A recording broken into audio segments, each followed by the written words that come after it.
Solve for z. 5z plus 7 is less than 27, or negative 3z is less than or equal to 18. So this is a compound inequality. We have two conditions here. So z can satisfy this, or z can satisfy this over here. So let's just solve each of these inequalities and just know that z can satisfy either of them.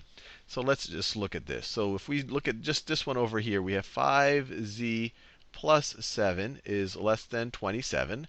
Let's isolate the z's on the left-hand side. So let's subtract 7 from both sides to get rid of this 7 on the left-hand side. And so our left-hand side is just going to be 5z plus 7 minus 7. Those cancel out. 5z is less than 27 minus 20. Sorry, 27 minus 7 is 20. So we 5z is less than 20. Now we can divide both sides of this inequality by 5. And we don't have to swap the inequality because we're dividing by a positive number.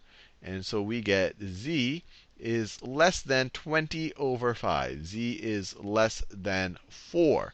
Now this was only one of the conditions. Let's look at the other one over here.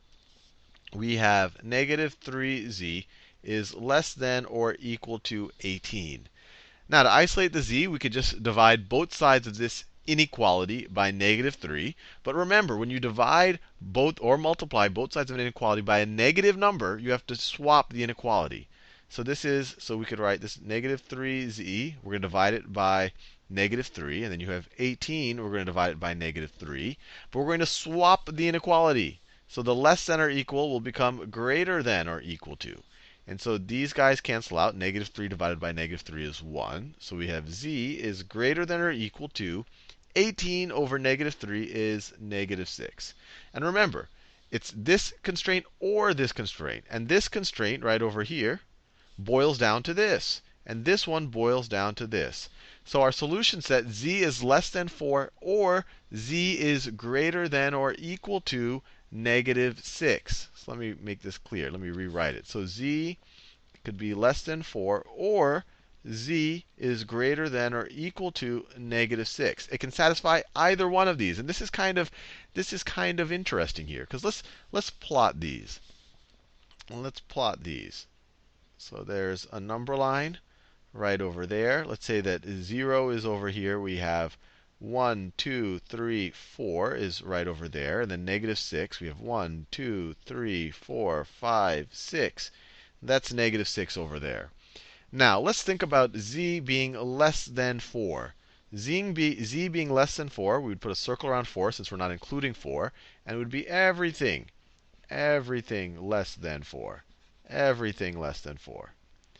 Now let's think about what z being greater than or equal to negative 6 would mean. That means you can include negative 6, and it's everything. Let me do that a different color. It means you can include negative 6. I want to do that. Here we go. It means you include negative 6. Let me do even a more different color. Do it in orange. So z is greater than or equal to negative 6. It means you can include negative 6, and it's everything greater than that. Greater than that, including 4. So it's everything greater than that. So what we see is we've essentially shaded in the entire number line. Every number will meet either one of these constraints or both of them. If we're over here, we're going to meet both of the constraints. If we're one of these if we're a number out here, we're going to meet this constraint. If we're a number down here, we're going to meet this constraint. You can just try it out with a bunch of numbers. 0 will work. 0 plus 7 is 7, which is less than 27. And 3 times 0 is less than 18. So it meets both constraints. If we put 4 here, it should only meet one of the constraints.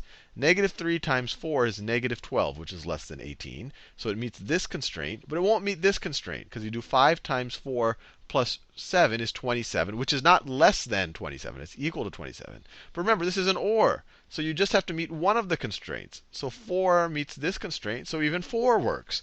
So it's really the entire number line will satisfy either one or both of these constraints.